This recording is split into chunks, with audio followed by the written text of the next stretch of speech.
Economy newsletter, a monthly publication. So, very good guy, very knowledgeable. Then we have Professor Bill Gibson, who actually got his undergraduate degree in aerospace engineering. So, a literal rocket scientist we have here today. Very smart guy.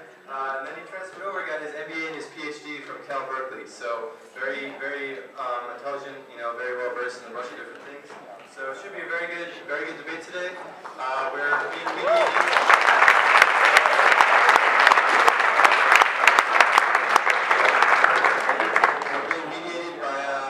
Snider, Tuna, as he's known locally among the students. He's a fan favorite.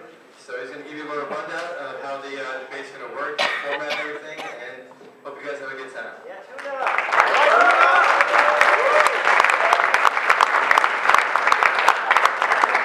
Okay, I've already determined that probably the speakers don't want to be too close to the microphone. It sounds like this. So debating is a very exciting way to investigate ideas and to make decisions for yourself. If any of you are interested in joining the debate program at the University of Vermont, by the way, we're the number 20 rated debating program in the world. And just go to debate.uvm.edu and you'll be delivered to our threshold. So come and join us. We travel all over the world. We're going to have a very interesting debate tonight.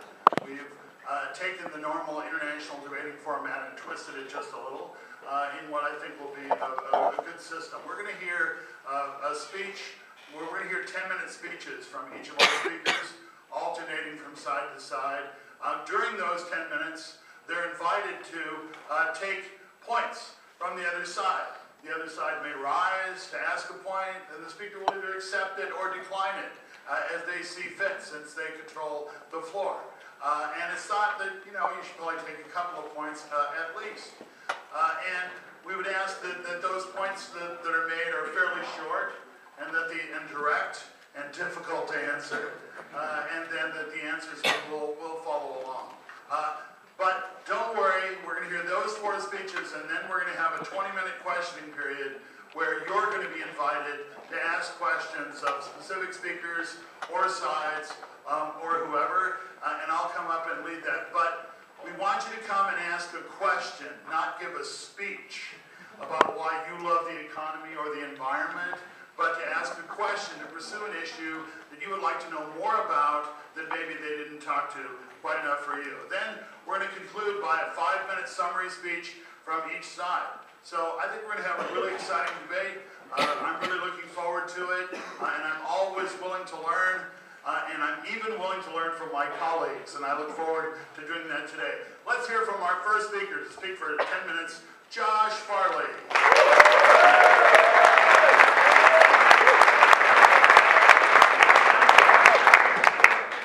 All right, I'm going to try to do without a microphone. My voice usually carries pretty well. Our side is going to take this position that economic growth is not desirable for wealthy nations and is not good for the environment. There's pretty much an overwhelming consensus that economic growth is the goal of all countries, the goal of all economies. This is across the political spectrum, right and left. It's true for China, it's true for the US, it's true for countries everywhere. And I would also say, though, there was once an overwhelming consensus that the sun circled the earth. An overwhelming consensus does not make something true. I will say, though, there are clear benefits of economic growth. There are countries right now that can't meet their basic needs. Eritreans, for example, consume less than 1,600 calories per person per day. They desperately need economic growth. However, you reach a point where the benefits of economic growth begin to dwindle. Americans consume 3,750 calories per person per day. Perhaps more consumption for us is not the best way to build a better society. This idea of growth, this idea of exponential growth like we experience now, is a fairly recent phenomenon. In fact, if you look throughout time, the first time you could really measure from generation to generation the rate of real economic growth and improvement in consumption, about 1750. It's when we started the fossil fuel economy. It's kind of the dawn of capitalism as well. It was at this time that we really started to get, real measurable growth. And the growth really took off around the 1950s. We started to get serious exponential exponential growth. You know, since then our population has doubled, global consumption has increased about 15-fold, so really major growth. And exponential growth is what we're talking about here, a percentage rate of increase over a given time period, a percentage rate of increase every year. Very interesting phenomenon. So right now, according to today's paper, the IMF revised its assessments of economic growth for the planet. Says we're going about 3.3% per year. This means we've doubled the size of the economy in just over 21 years. This means that by 2100, we'll be consuming about 16 times as much as we are today. The interesting thing about exponential growth, in any period, so we're doubling the rate of growth every 21 years. That means in 21 years, we will consume as much as in all previous periods over which that exponential growth has occurred. And the following 21 years after that, we'll be consuming as much as all previous periods before that. So it's an enormous, it's an awful lot of consumption. If the IMF suggests that growth will pick up about 4% next year. If we continue growing at 4% per year, by 2100 we'll be consuming 32 times as much as we are today. So one question is, is there such a thing as enough, or even such a thing as too much? Do we really want our major driving goal to be consuming 32 times as much in the future as we are today? And one of the things, so growth is good, but growth, when the economy grows, it doesn't grow into a void. It grows into a finite planet. The economy is a physical system. It consumes real resources, burns real energy to generate output, generates real waste. As the economy expands, it's not expanding into a void, it's expanding into a finite planet. And there are costs to that growth. There are ecological costs to that growth. So the case we're going to be making is that endless growth is impossible on a finite planet, but also undesirable. We reach the point where it gives no additional benefits. And furthermore, the blind pursuit of growth ends up distracting us from the things that really would make us better off. We could do things with our economy that would dramatically improve our welfare.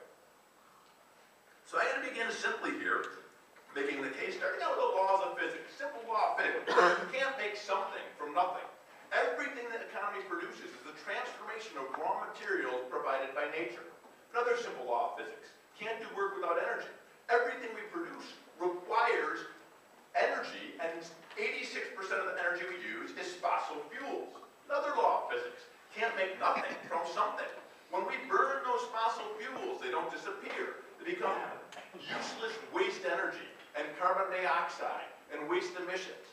And whenever we create any economic product, it eventually breaks down, wears out, falls apart, returns to the ecosystem as waste. If we look at China as an example of growth, in the period they have tripled their GDP, they have also pretty much precisely tripled their emissions of greenhouse gases. Strong correlation between growth and GDP. So now we can look at the laws of ecology. Those raw materials that our economy transforms into economic products alternatively serve as the structural building blocks of our ecosystems. When we remove those structural building blocks, we degrade the capacity of our ecosystem to generate ecosystem function, ecosystem services. Humans, like all species, depend on the services of ecosystems to survive, their capacity to purify water, to generate the correct balance of atmospheric gases, to provide us with the raw materials we need for our economy. One big issue is that there are time lags. We have an impact, we do something to the ecosystem now, and the impacts aren't felt for a long time. But as we withdraw those resources, those structural building blocks, we spew back waste, we degrade the ecosystem, we confront problems of climate change, biodiversity loss, massive nitrogen emissions into our oceans, all of which threaten to take us beyond irreversible thresholds where the costs are profound. So this takes us then to the laws of economics. Basic idea in economics, the more you consume of something, the less an additional unit is worth. As our economy grows and grows and grows, each additional unit of consumption gives us less benefit than the previous unit. On the other hand, the costs, the ecological costs, are growing. So as we spew more and more CO2 into the atmosphere, we run closer and closer to ecological thresholds, beyond tipping points, beyond which we get runaway climate climate change. The scientists are saying even more scary than the CO2 emissions is our nitrogen emissions into the oceans. So we face these tipping points with huge ecological costs. At some point, the diminishing marginal benefits of economic growth are overwhelmed by the rising ecological costs. And I would argue we are already there. So there are 4 basic rules as an ecological economist that we have to follow. First is we cannot extract non-renewable resources faster than we develop renewable substitutes, those non-renewables that we depend on. Second, we can't extract renewable resources faster than those species can regenerate. Third, we can't spew waste into our ecosystems faster than that waste can be absorbed, or it builds up as we have CO2 building up in the atmosphere. And fourth, the rate at which we extract raw materials and return waste to our ecosystems cannot threaten the capacity of those ecosystems to sustain the vital life support functions that humans and all other species depend on. So a lot of economists actually argue that, it doesn't matter if we wipe out our natural resource base, as long as we have enough, human-made capital and wisdom that can compensate. There's perfect substitutability. The classic example of this is Nobel laureate Thomas Schelling, who said in an article he wrote in 2005 that's still available. Oh, he won the Nobel in 2005, the article's from 2007. That climate change really doesn't matter because it primarily affects agriculture. And agriculture is less than 3% of GDP. So if we have a 30% crash in our GDP, in our agricultural output, no harm done. A dollar's a dollar's a dollar. We don't have food. We can just use some other resource. So basically you have perfect substitutability. But a lot of economists counter this too. Say, okay, there are these ecological problems.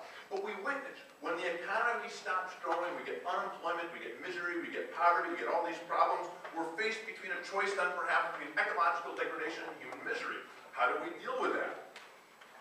Well, first of all, if we have a system that depends on growth to survive and that threatens ecological degradation, we need a new system. Second of all, there's very poor correlation between economic growth and human welfare beyond a certain point. So if you take a look at the United States, we have more than doubled per capita consumption since 1970. Our poverty rates have actually gone up. And they haven't gone up just as a result of the recession. They were higher in 2001 than they were in 1970 and have gone up since then. So basically, we have a system right now that seems to depend on economic growth to keep people employed.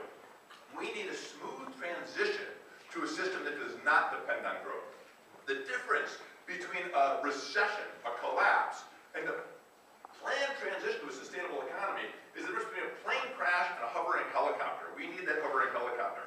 Our mindless attention to growth distracts us from the problems we could pursue to really make us better off. A recession is defined as 2 consecutive quarters with no growth in GDP. We need to redefine a recession as an increase in unemployment, misery, poverty, or inequality. When we redefine a recession as those are the issues we tackle.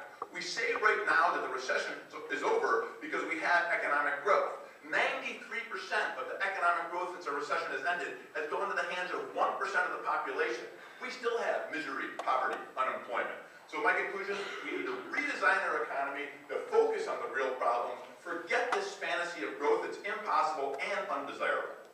Can you tell me if your argument about diminishing marginal utility depends upon us consuming the same good, or wouldn't we have increasing marginal utility if we went from, say, agriculture to manufacturing to services? Were we always consuming new goods as opposed to the same one? I would actually argue that meeting our basic needs, getting enough food, clothing, shelter, that's going to give us the highest marginal utility no matter what. Moving to a better iPhone, some super really great iPad, that's never going to match the utility we get from meeting our basic needs. So we can... Huh? At the margin? At the margin. Absolutely. Then you're wrong.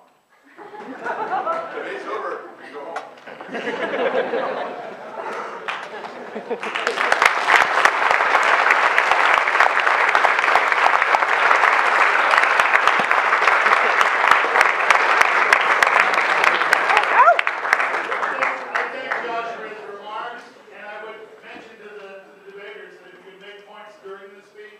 That would be good. We'll stay on schedule. But meanwhile, please welcome to the floor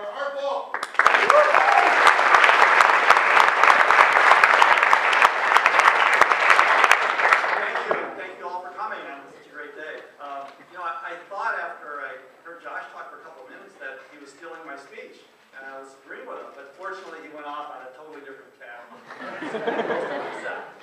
So, picture a self-sufficient family, right? Lives in a house that they built themselves, they're off the grid, they raise all their own food, make all their own clothing, use renewable fuels for heating and cooking. They rely very little on market transactions to purchase things they can't produce themselves. And most of the things they do have to purchase are produced within a very short distance of where they live. To many in this room, that sounds like an idyllic situation, doesn't it? What you aspire to.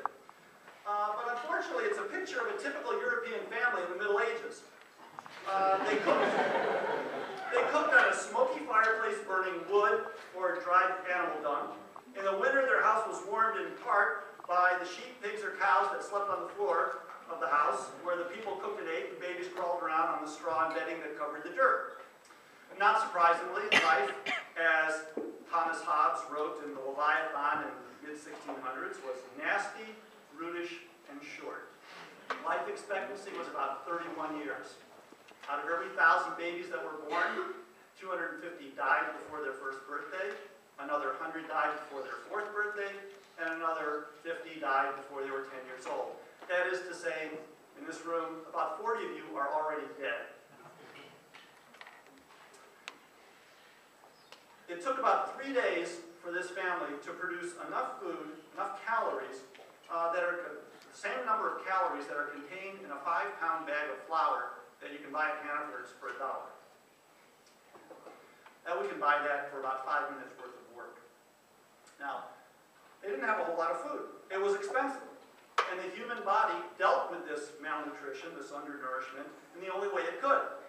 People were short. The average height was about 5 foot 6 inches. Okay.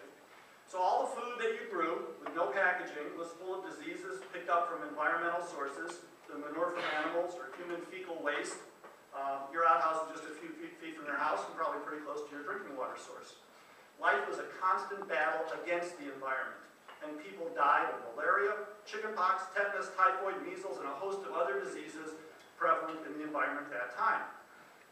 Per capita income was very low, about $175 in current dollar terms. So people were poor. Now fast forward a couple hundred years, or 300 years, to the turn of the 20th century. Per capita income in the United States and Western Europe has risen. It's now about $5,000 per year, using the same dollars. Worldwide, it's only $850, but it's a lot more than it was in the Middle Ages. Life expectancy has risen from 30 years to 47 years, and it keeps rising to 65 years in 1950 and 80 years today. Infant mortality has fallen from 350 down to about 130 at the turn of the 20th century, higher in poor countries of the world, but it fell in half. Today, by the way, infant mortality in the Western world is about 7.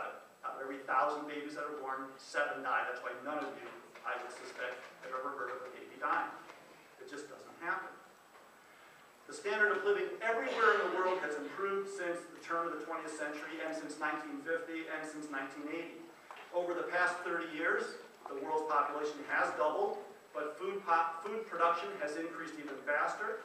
People today have more calories to eat than they had 20 or 30 years ago. A much smaller percent of the world's population is undernourished than it was 30, 50, or 100 years ago. But there are still lots of people that are poor. So what is poverty like? We're going to throw that term around, so let me tell you. 3 billion people in the world live just like that medieval family did. They cook and they heat just in the same way. They use animal dung or biomass, nice term for it, to cook and to heat, and they do it on smoky fireplaces in their houses, and about 2 million people die every year from air pollution from smoky stoves in their homes. That's poverty. Poverty leads to horrible diseases and death. Infant mortality worldwide has fallen tremendously. In places like Somalia and other countries in Africa, it's still over 100. But it's a lot less than it used to be. So what do poor people die from in the world? 1 million people a year die from malaria. We used to have malaria in the United States. We no longer do. Most of those people are children. 350 million people get malaria each year. 2 2.5 million people, again, mostly children, die from diarrhea. Something we don't even think about. That can be treated with oral rehydration therapy that costs a few bucks. That's what poverty is. And even non-lethal health problems are awful and unfathomable from our perspective. Let me give you 2 examples. Guinea worm, a parasite that gets into your body from drinking contaminated water, which is all too prevalent in much of the world. The parasite grows into a guinea worm, which gets to be 4 feet long inside your body. As part of its life cycle, it has to break out. So it breaks out through your skin and starts coming out of your skin. And the way you get it out is you wind it around a stick, and after a few months, you can get the guinea worm out of your body.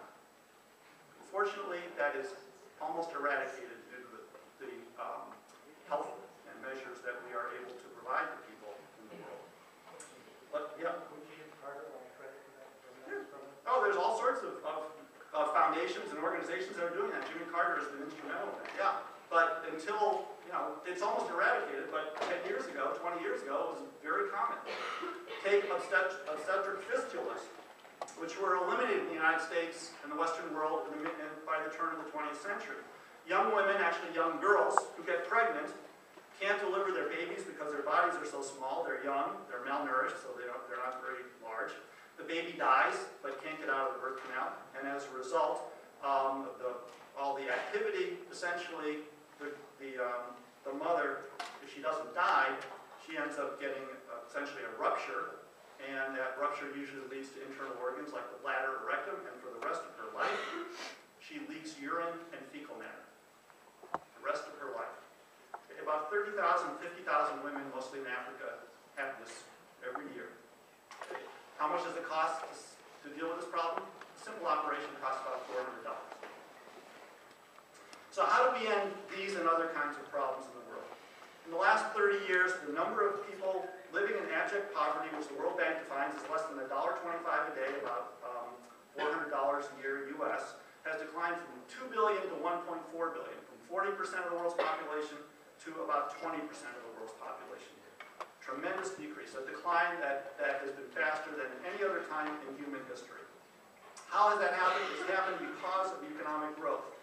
In large part, that comes from people producing things that some other people want. If you're really poor, you can't produce much, but it's nice to produce something that rich people, like people in the United States and Europe, want to buy.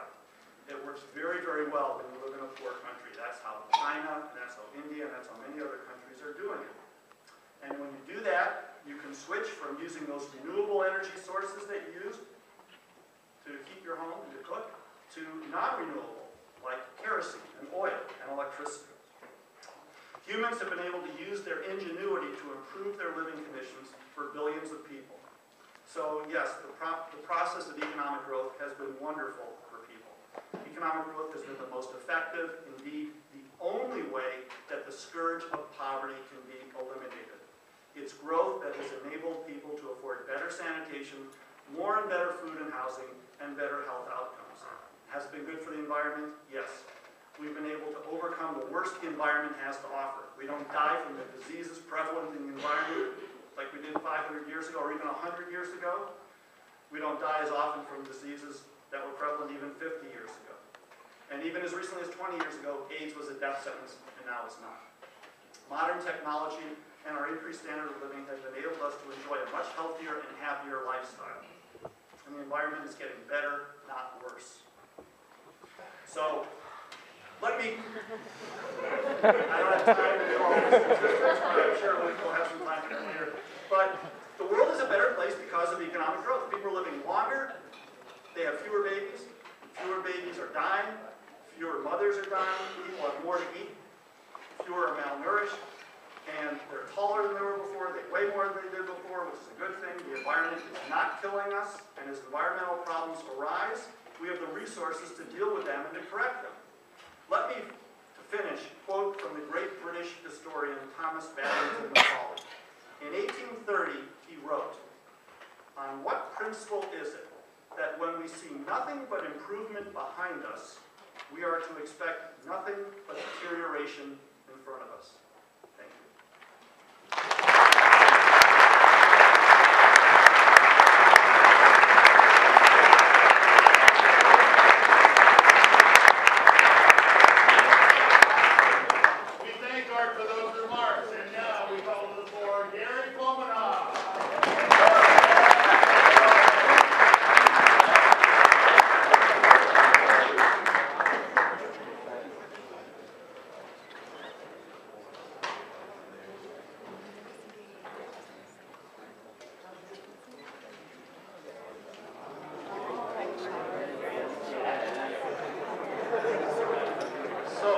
first start by saying I agree with a lot of what Art said. However, it applies mostly to developing countries.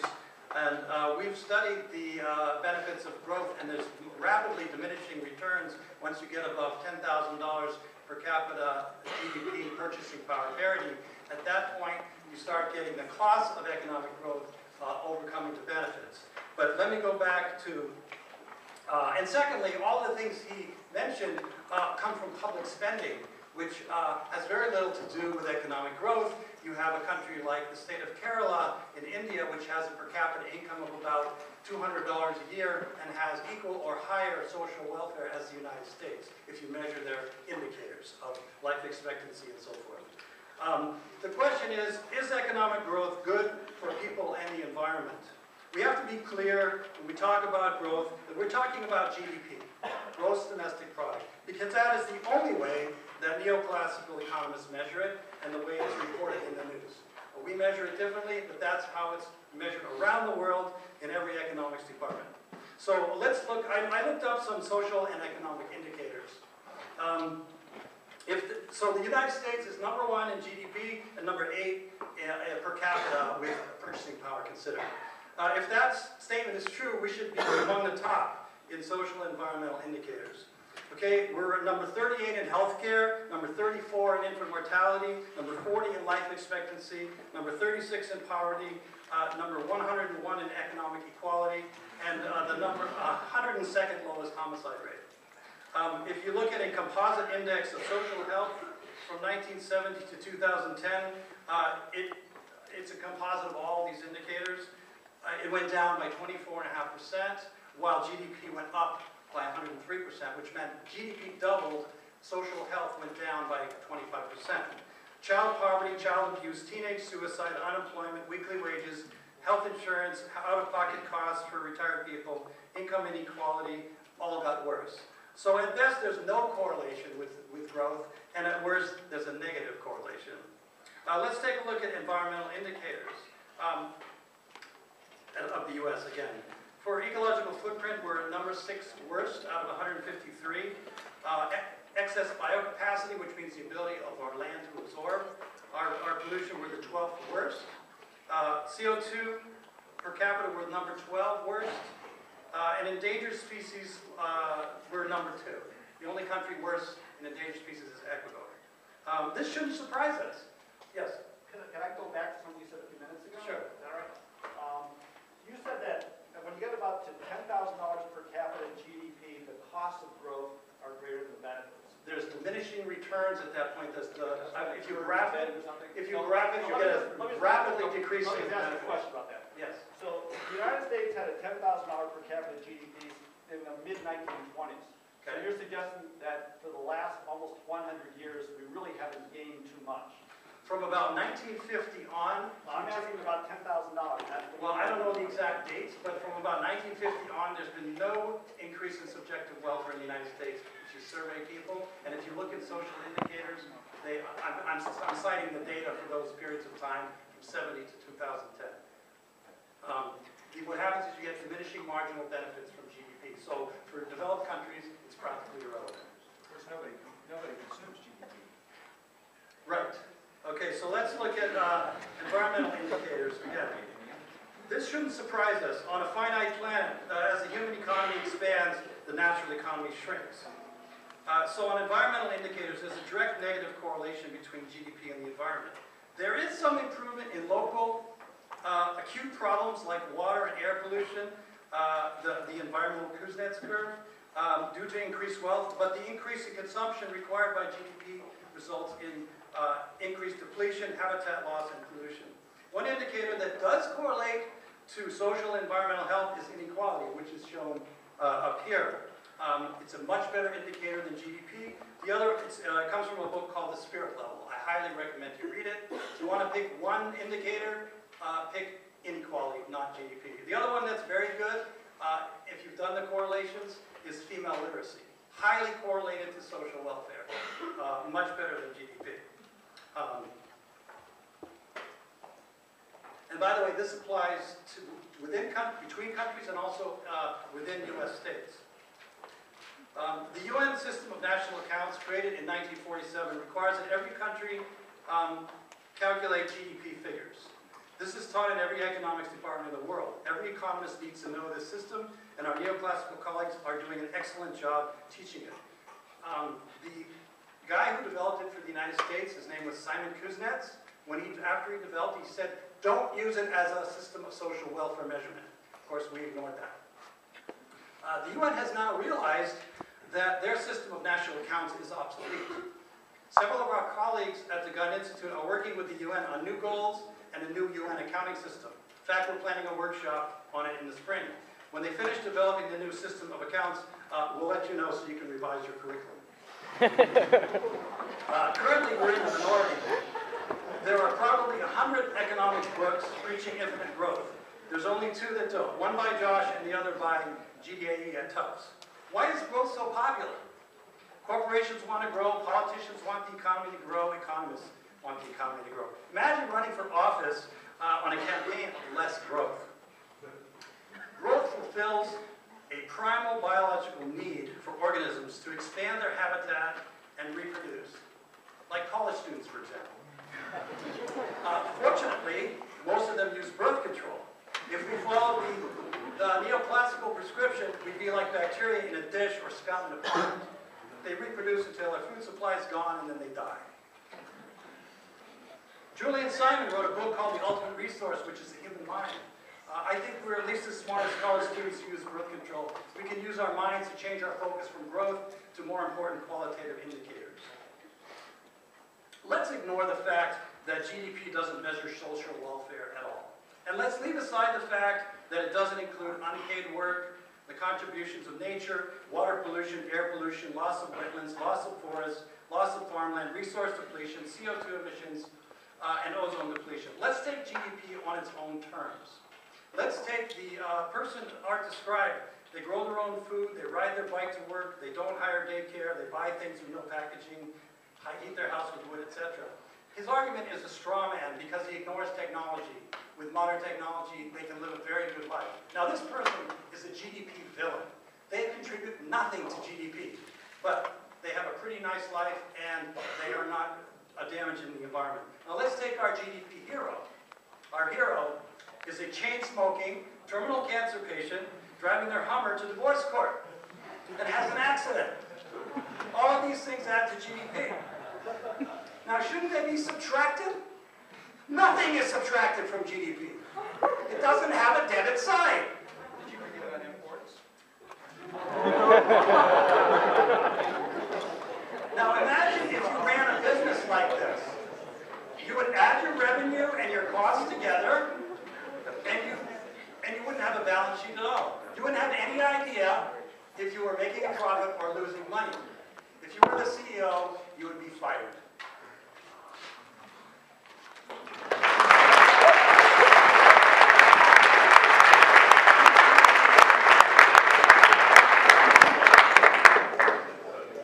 Thank Gary for those remarks. Now let's hear from our fourth debater, Bill Gibson.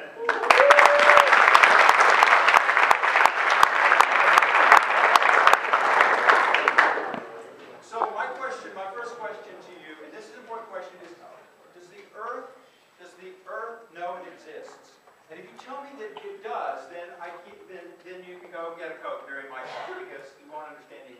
If you tell me that the Earth does not know it exists, that means that everything that the Earth gives us has got to be filtered through our human minds, through our brains. And so therefore, if we want to look at the welfare of people in terms of what they believe, we've got to ask them. We can't say anything about the Earth on its own.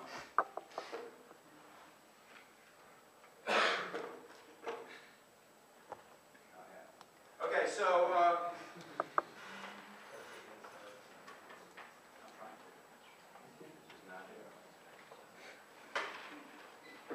I'm just going to have to wing this thing.